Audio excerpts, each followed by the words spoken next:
Hello everyone, जय श्री कृष्णा। तो ये ठाकुर जी को नहला के तैयार कर दिया है, ड्रेस चेंज कर दी है ठाकुर जी की, इनको भी नहला दिया है।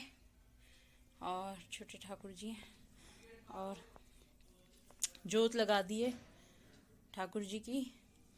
भोग के लिए भी मैंने बादाम और मखाने रख दिए, मिश्री से भोग लगा दिया। यहाँ पे तुलसी का पत्ता रखा है और नाश्ते में ठाकुर जी को मेथी का पराठा और मेथी की सब्जी खिलाई है आज। और क्योंकि दीदी गई हुई है वृंदावन, तो ठाकुर जी मेरे पास हैं। 1-2 दिन के लिए आए या 1 दिन के लिए आए हैं। वैसे तो ठाकुर जी हमेशा हमारे पास हैं, लेकिन अभी ठाकुर जी हमारे पास आए हैं। और सुबह ठाकुर जी को ये बादाम खिलाए थे, भिगोए हुए बादाम सुबह। तो इसके बाद दूध उबल रहा है, दूध अभी दिया नहीं है मैंने, दूध उबल रहा है। दूध उबल जाएगा जब ठाकुर जी को दूध पिला दूंगी, दूध का भोग लगाऊंगी। तो सभी बोलिए जय श्री कृष्ण।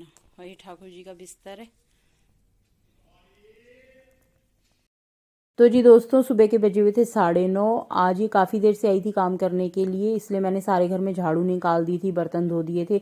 वैसे तो इसकी मम्मी आती है काम करने के लिए, वो सुबह 7 बजे ही आ जाती है, पर 2-4 दिन से उसकी तबीयत ख़राब है, इसलिए ये आ रही है काम करने के लिए। और उसके बाद मैंने कपड़े वगैरह भी धो के सुखा दिए थे, क्योंकि सुबह सुबह काम हो जाता है तो सही रहता है, फिर दूसरे काम भी हो जाते हैं। डस्टिंग वगैरह कर लो और कोई काम कर लो, तो सुबह सुबह सारा काम निपट गया था। और उसके बाद ये है शाम की क्लिप, तो ये भी मैंने इस वीडियो में ऐड कर दिए, क्योंकि शाम को मुझे भूनना था आटा। तो यहाँ पर मैं आटा भून रही थी, गूंद के लड्डू बनाने हैं, तो इसलिए मैंने आटा भून के रखा था 4.5 किलो के करीब। और आटा भूनने में सबसे ज़्यादा समय लगता है, तो कम से कम 2 घंटे लगे थे मुझे आटा भूनने में। और उसके बाद नेक्स्ट डे मैंने सोचा था लड्डू बना लूँगी, लेकिन मेरी इतनी तबीयत ख़राब हो गई थी, मुझे बहुत ज़्यादा वॉमिटिंग हो गई थी। और सुबह मतलब रात को मेरे सर में बहुत ज़्यादा पेन हो रहा था, और सुबह उठते उठते मेरे को इतनी वॉमिटिंग हो गई थी बहुत ज़्यादा। तो फिर मेरे हस्बैंड ने कहा कि भाई तू आराम कर ले, और मैं ही जो लड्डू है वो मैं बना दूंगा। तो मेरे बेटे ने और उन्होंने मिलके लड्डू बनाए थे। और आटा वगैरह भूनने के बाद मैंने मेथी साफ़ करी, बथुआ साफ़ करके रखा, क्योंकि सब्जियां साफ़ करके रख दो तो नेक्स्ट डे प्रॉब्लम नहीं होती बनाने में, फिर तो मैं फ्रिज में रख देती हूँ। तो जी फ्रेंड्स, ये आटा मैंने भून रखा था और ये स्टील के भगोने में रखा हुआ था। अब ये इन्होंने टब में डाल दिया है, और ये 4.5 किलो के करीब आटा है। और इसके अंदर इन्होंने देसी खांड भी मिला दी है, और 4 पैकेट मिलाए हैं, वो मतलब कि बराबर ही मिला दिया, जैसे आटा था आटे के बराबर ही। थोड़ा सा कम ही हो सकता है मीठा, लेकिन ज़्यादा नहीं होगा। और इसके अंदर ड्राई फ्रूट भी मिक्स कर दिए हैं।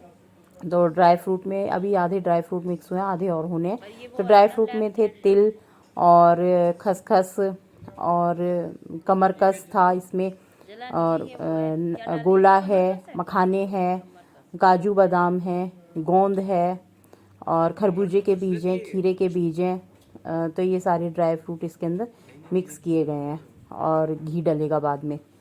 तो देखिए ये जो मखाने थे, ये इन्होंने फ्राई कर लिए थे, इनको अच्छे से करारा सा मतलब कि घी के साथ फ्राई कर लिया था। और तिल है, खसखस है, मगज है, और सफेद मिर्च है। और ये क्या काला कर दिया? बस बस बस, इसको ये ज्यादा होता ही मत करो। काला है, नहीं तो ज्यादा मत करो इसको। गर्म भी नहीं हुआ अभी ढंग से। ये दखनी मिर्च है ना? दखनी मिर्च नहीं है, सफेद मिर्च है। सफेद मिर्च। और ये खसखस है, गोला है, ये गोंद है, जलेबी गोंद खाते हैं आपको। कौन सा गोंद है ये? जलेबी गोंद किसका होता है? ये शीशम का होता है, और उसमें इसमें कोई वो नहीं होता क्या कचरा, जैसे लकड़ वगैरह साथ आ जाते हैं। तो गोंद डालने के लिए 4 किलो ये पतंजलि का देसी घी ले आए थे हम, और 2-3 किलो घी घर पे रखा हुआ था। और ये 1 किलो के करीब बादाम के पैकेट है, और ये है गुरबंदी वाले बादाम, इसके अंदर ऑयल बहुत ज़्यादा होता है। तो हमने गुरबंदी बादाम डाला है, गोंद में डालेंगे। अभी इसको फ्राई करेंगे, और उसके बाद इसको मिक्सी में थोड़ा दरदरा पीस के फिर उस आटे के अंदर डाला जाएगा ये। और थे ये मखाने का पूरा पैकेट, ठीक है, वो फ्राई कर दिया है इन्होंने। बाद में मैंने वीडियो शूट करी थी, इसलिए मैं आपको दिखा रही हूँ। और ये थे काजू, काजू भी ये फ्राई हो जाएंगे और फ्राई होके फिर मिक्सी में थोड़ा सा इनको दरदरा पीस लिया जाएगा।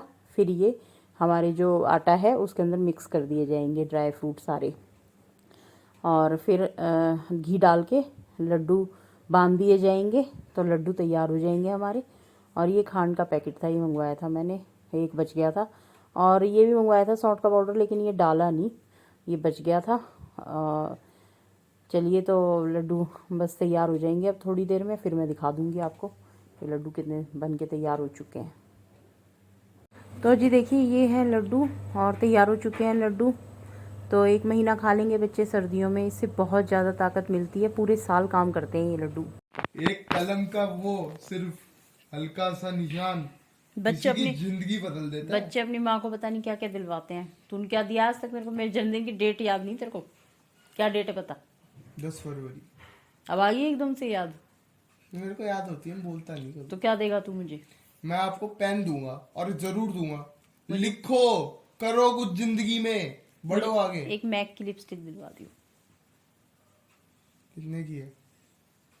1700 की बस। मेरा 500 रुपए का बजट है यार, फालतू में इतना बोल रही हो। गंदा बजट है तेरा, अपने पास रख ले उसे, समझ गया? 500 बल्कि रुपए 500 और मेरे को दो। अब नहीं दिलवाऊंगी, तेरे बर्थडे पे लेके देखा तू कुछ। क्या वैसे ही ना दिलाती है यार, बोल रही पापा तो देते हैं तेरे को, मैं और वो बराबर है। भड़का दूंगी। बल्कि इस बार तो वो खुश हो 5000 दे देंगे।